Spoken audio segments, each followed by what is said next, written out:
and Middle East analyst. Good morning. And a very good morning to you. You were wrong about the election. And it takes a big man to admit he's wrong, and I'm not that man. Yeah, I am. I am that man. So just let's go back. Where did we leave this before the election? Right, so the last time I was here was also on a bank holiday weekend. Yeah. So I guess either the banks like me or the producer Gabriella likes me. So it's probably Gabriella. Or you're cheap.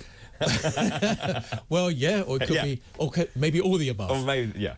So we were speaking about the election. We were speaking about many things, but we were also speaking about the election. You asked me to go ahead and predict. I think I opted to predict when the election was going to be. I said it was not going to be in the summer. It was not going to be in October. I gave you the reasons why. It was probably going to be in November, later in November, because of the American election, because of inflation perhaps still trying to raise its ugly head, because of the Reform Party, because perhaps that the planes were not actually ready to go to Rwanda, and all of these things. So I predicted November, and guess what? I got it wrong. You did get it wrong. But many people got it wrong as well. And I think that the reason why the Conservatives, went for July the 4th was really to surprise everyone, including the Reform Party, and also to not clash with the American election, which, of course, is taking But what a news. terrible error, I think, because actually, had he waited, he would have got better economic news. So we were just speaking about that off air, and I reckon had he waited, he would have lost more seats. Now, not all Conservatives believe that, especially the Conservatives who lost their seats. And I've spoken to some. In fact, actually, I've got a party later on this afternoon for one of those who lost their seat. No, because they're still holding thank you parties and that type of thing. However, I think that perhaps the Reform Party might have got more momentum towards the end of the year and perhaps taken more votes, and therefore some more Conservative seats might have gone. It was inevitable. And pretty much as Nigel Farage said is that Keir Starmer will be the next Prime Minister, but will not do a great job. I think we're stuck with this for 5 years. And you just mentioned about taxes. If anyone really did believe that no new taxes is what's going to take place, I think it would be a little bit naive, because I think it was clear that there were going to be taxes coming in. And, of course, paying huge increases to the public sector. The winter fuel allowance is a very odd move, I think, particularly early in the government's agenda. I think that's very strange indeed. And obviously, judging by the messages this morning, people are very unhappy about the direction of the new Labour government. Anyway, let's talk about other things, shall we? Shall we start with Israel?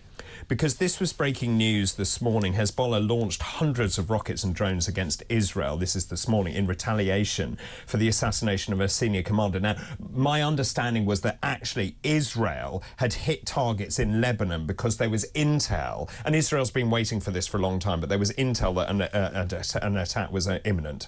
Well, let me just add something to that as well, because since October the 8th, October the 7th is, of course, the massacre. October the 8th, Hezbollah have been firing rockets into northern Israel, mostly northern Israel, since all that time. So it's almost 11 months. Every single day, there's not one day that has gone by whereby there has not been Hezbollah rockets coming into northern Israel. And it's killed a lot of people. It's actually caused a huge amount of damage. The amount of fires that have actually taken place. And by the way, the northern Israel part is also a lot of the farming. So cows, sheep, chicken coops, etc. So they've also been hit. And there was a school hit. Of course, we remember the 12 children from the Druze community that were killed, and many others were injured as well. So this has been taking place Now, for the last couple of months, it's been an average of 100 rockets coming from Hezbollah in Lebanon into northern Israel.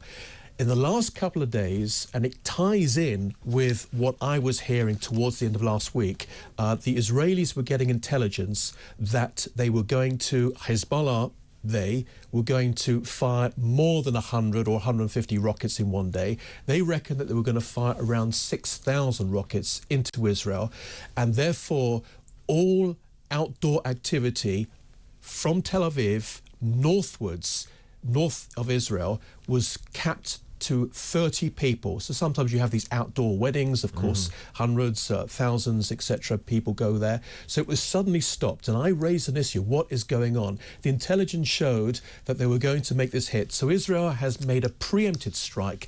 And what they've done is that they've hit thousands of Hezbollah rocket launchers in this preempted strike. And it's 40 different sites is what Daniel Hagari, has said this morning. So which is why only 320 rockets came across from Hezbollah instead of the 6,000 that you talk about. A lot of them were taken out, that's right. So just bring us up to speed here, because there are talks going on. They have been deemed to be constructive, but then when you talk to other commentators, they say that actually they're hanging by a thread, and in fact they're not making any progress whatsoever. And they seem to be poles apart in terms of reaching some sort of agreement. So now you're talking about the Gaza-Israel Indeed. ceasefire, Indeed. which I don't think is necessarily directly linked to Don't you? Hezbollah, because Hezbollah, as a proxy of Iran, has vowed for many, many years to destroy the state of Israel.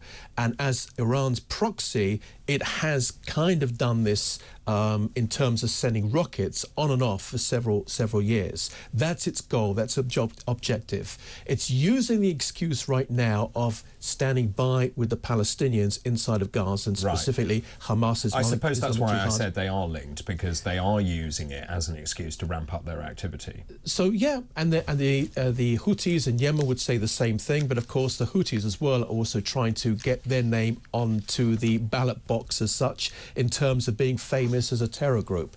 But let's talk about the ceasefire, because I can tell you the main snags in that. So firstly, what was on the table, is still on the table, is the Biden plan, which Biden came up with, President Biden, of course, last May. That plan is initially for 6 weeks worth of quiet in return for the release of some of these hostages. Yep. Just to point out, 109 remain inside of Gaza, 109. The youngest is a 1-year-old redhead baby by the name of Kafir Bibas. The oldest is an 86-year-old great-grandfather. There are also not just Jewish people, there are Jewish people who are there, but there are also Muslims, Christians, Hindus and Buddhas who are being held. They all come from 23 different countries. Now, the 109 remaining, of course, originally from 253. There was originally a hostage deal, the exchange of prisoners from Israeli jails. However, Hamas, very easy to get confused between the two of them, but Hamas decided to stop it when it was still ongoing, and they started firing rockets, and that was over. Since that time, it is my assessment that Yahya Sinwar, who leads the Hamas inside of Gaza and is now the overall supreme leader of Hamas, he has no intention of giving up these hostages, because that's his trump card. Of course.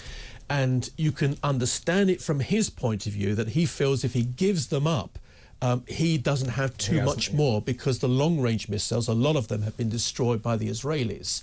So I don't think there's any hope for there to be a ceasefire in terms of getting the hostages out. But the deal really was this. Yes. And that is that the Palestinians who have been convicted, some of them of horrendous crimes, inside of Israeli jails for murder, mass murder, suicide bombings, stabbings, shootings, etc., etc.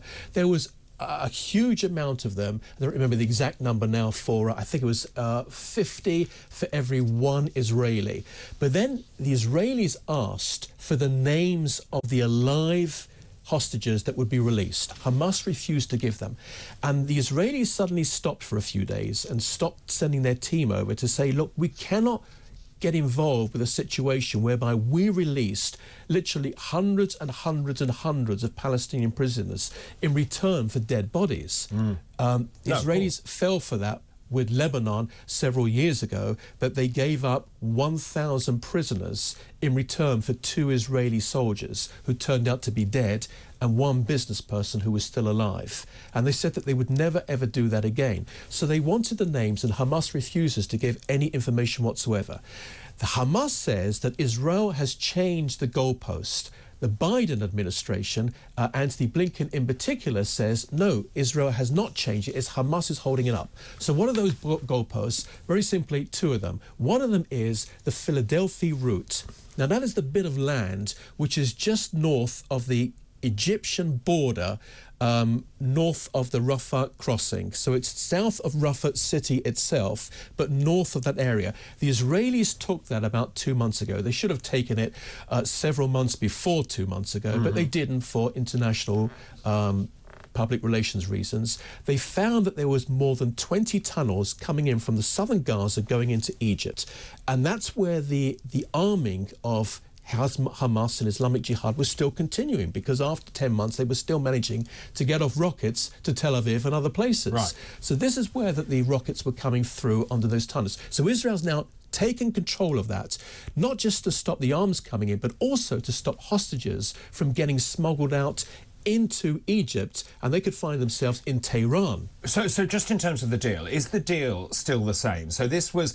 The Palestinian Authority would be put back into Gaza. All parties, including Israel, would then commit to a two-state solution. And then Saudi would normalise relationships with Israel predicated on all of the above. Is that still the deal, or has the deal changed? That's not a deal that I'm familiar with at all, and I'm getting briefings regularly. Right, well, you know more than me. But this was the potential deal that we talked about back in May. That was the original... those were the original talking points. I think perhaps some people were putting their own assumptions on that. The Israelis never agreed to the Palestinian Authority. No, indeed. But this is what I believe the US wanted. That was the original sort of... They suggested that, yes. Indeed. And the Israelis just said that we can't allow this to take place, but we will stay there. But it was 6 weeks of... What Biden wanted, of course, and what Kamala Harris wants, is specifically an end to all the fighting. Indeed. So how's that going to happen? During that 6 weeks of quiet, supposedly there would be talks to actually stop it from continuing after the 6 weeks.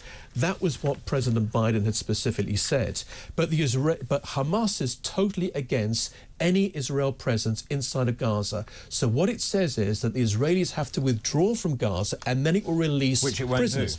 It cannot do that, because if it does that, Hamas could draw this out for another year or 2 years, and once you leave Gaza, you cannot get back in so easily. So is a deal possible? Because also Netanyahu, under increasing pressure as well internationally, and also I'm not entirely sure that he retains the support of many Israeli people.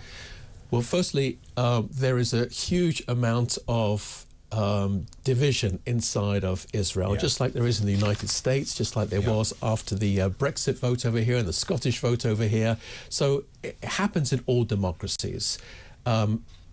Netanyahu believes that, well, firstly, let me just say, out of the hostage families who demonstrate on a Saturday night, again, this is a little bit of a misunderstanding, because those people that you see on the streets, and certainly there is one main group which is called the Hostage and Family Forum, which is very much opposed to Netanyahu, was also part of the anti-judicial reforms, and they are making a big noise. They're funded by a couple of very well-known billionaires in America, and that's fine. And by the way, in Judaism, there is an old ancient traditional sentence that says that you never judge your fellow while his dead lies before him.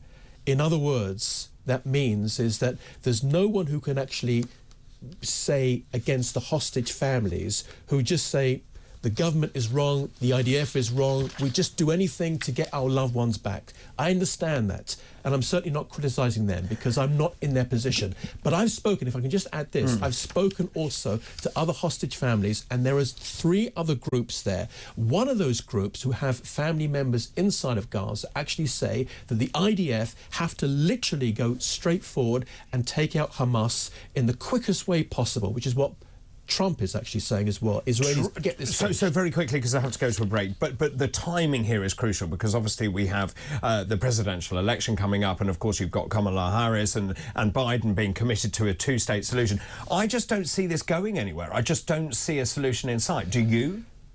Well, the solution is the military solution, and although that's not what a lot of people want to hear, it has been suggested that this will take another 3 months to actually destroy as I understand it, the battalions have been destroyed, but what's taking place right now is the breakaway from those Hamas battalions are breaking away and forming elsewhere, which is why Hamas insists that the citizens must go back to northern Gaza, back to their homes. Well, if that's the case, then at least Hamas admitting that they have homes in northern Gaza, because if you listen to some UN and humanitarian aid agencies, everything's been destroyed. Well, Hamas says it's not destroyed, let them go back. But also also the Hamas and Islamic Jihad and Fatah people also want to get back up north to start fighting against the Israelis that way. So Israel is saying, no, we can't allow that to happen. We've confined them down into the south, and Israel needs another 3 months, and after that, another year's mopping up process whilst they're still inside of Gaza. It remains to see how much international support there is for that. James, stay where you are if you will. We'll talk about Ukraine.